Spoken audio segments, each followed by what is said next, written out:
বিএনপির ভারপ্রাপ্ত চেয়ারম্যান ও ছাত্রদলের সাংগঠনিক অভিভাবক তারেক রহমান এর স্বদেশ প্রত্যাবর্তন উপলক্ষে পঞ্চগড়ে জেলা ছাত্রদলের আয়োজনে একটি আনন্দ মিছিল ও সমাবেশ অনুষ্ঠিত হয়েছে।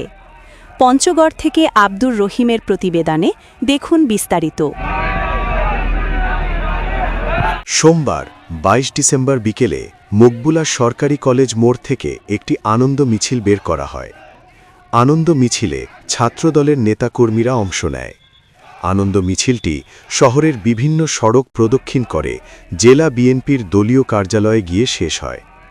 পরে দলীয় কার্যালয়ের সামনে সংক্ষিপ্ত সমাবেশে পঞ্চগড় জেলা ছাত্রদলের সভাপতি তারেকুজ্জামান তারেক সহ ছাত্রদলের নেতাকর্মীরা বক্তব্য রাখেন।